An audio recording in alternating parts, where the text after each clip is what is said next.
Hello everyone! Welcome back again to my YouTube channel. So for today's vlog, another video na naman po tayo sa bagong utangan na lumabas ngayon. So dito guys, alamin natin kung okay yung application na to na ang pangalan nga po nito is Tulin Peso Fast Cash Loan App. So under po siya ng AGB Nielsen Media Research Philippines Incorporated. So as of now guys, meron po siyang 322 ratings at 4.9 stars. So dito guys, kapag ikaw ay gusto ng instant loan application, i-check natin itong si Tulin Peso. Kasi, ang maximum loan amount po dito is up to 120,000 pesos. Kung ikaw ay may bad credit history o kaya naman ay may utang sa ibang loan application, itatry ko para sa inyo itong loan application na to kung ma-approve ako. Kasi same tayo guys, na merong bad credit history at may utang din sa ibang loan application. So, alamin natin guys kung okay itong application na to at yung services na ino-offer nila. Pero, bago yun guys, kung hindi ka pa po nakasubscribe sa aking YouTube channel, kindly click the subscribe button, turn on the notification bell, and be updated lagi sa ating mga latest vlog. So, yan guys, ito na po yung ating announcement, ating first lucky winner for today's video.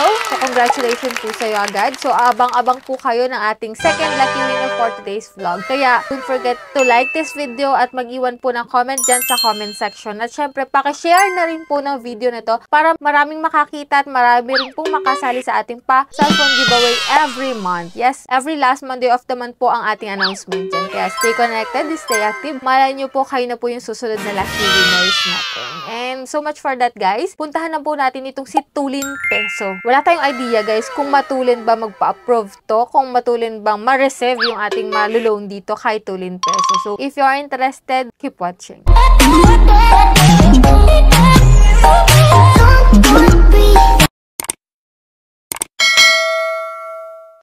So, disclaimer no guys, hindi po tayo agent or promoter nito. So, hindi po porket vinlog ko siya ngayon is nire-recommend ko na kayong umutang dito guys. So, ako muna yung magta-try para malaman natin kung okay siya at kung ma-approve tayo dito guys kahit may bad credit history tayo at may utang sa ibang loan application. Nga pala guys, itong si Tulin Peso is hindi available sa Google Play Store. Mada-download mo lang po ito kapag po ikaw ay iOS user. Kaya stay put po muna dyan para po sa mga Android user. No? So, ito guys, nung in-install ko po itong si Tulin Peso, ito po yung mga nakalagay sa kanyang ads. So, 120,000 nga po. Yung interest rate dito is 0.05%.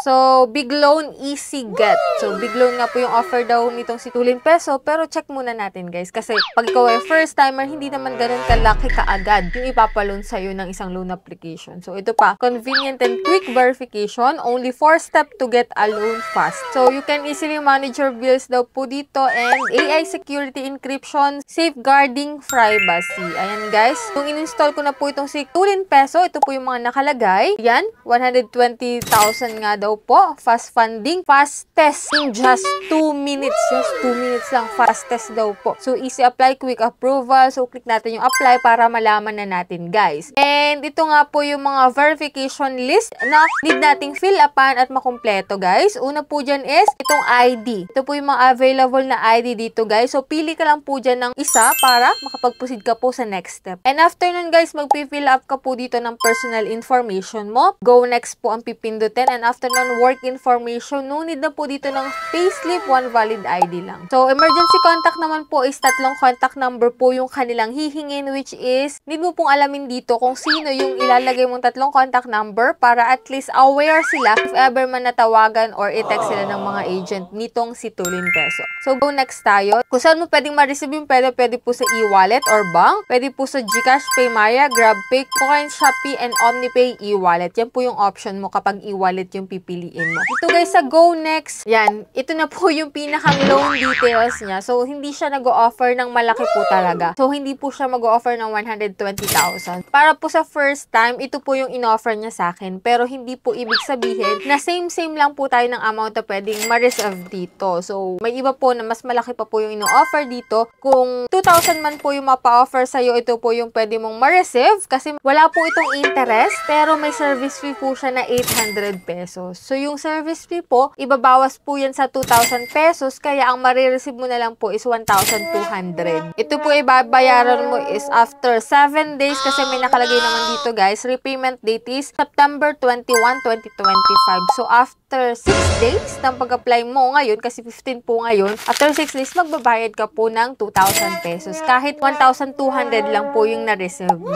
So, ito guys, itong ating application is under review po. Nakalagay naman po dito, congratulations, your loan application has been successfully submitted. Please keep an eye on your phone for potential phone calls or text messages for further review and update. So, maaari po sila na tumawag or mag-message dito kay Tulin Peso. If ever man, siguro i-confirm lang yung iyong information. Kaya wag po tayong patakot na sumagot ng mga tawag if ever na gusto nating ma-approve sa ina-applyan natin na application. So, nung chinek ko po itong si Tulin Peso, sa review failed naman po siya. Hindi po tayo na-approve dito kay Tulin Peso. So, if ever na may bad credit history ka, may utang ka sa ibang loan application, hindi ka rin po pala dito ma-approve kay Tulin Peso. Pero, for those na na-approve dyan, kahit may bad credit history at may utang sa ibang loan application, pakashare po nung experience ninyo kung magkano yung na-receive nyo at magkano yung nautang nyo dito kay Tulin Peso. Para at least naman, na ma-confirm natin na nagpapautang talaga tong si Tulin Peso. So, as of now, guys, rejected po yung ating application. So far, sana sa susunod na pag-apply natin dito is ma-approve na tayo. Pero hindi natin sure, guys, kung mag-i-stay to ng matagal itong si Tulin Peso kasi may mga loan application dyan na puro panay palit lang po ng pangalan. Hindi naman po talaga bagong loan application. So, bagong pangalan, yes. Bagong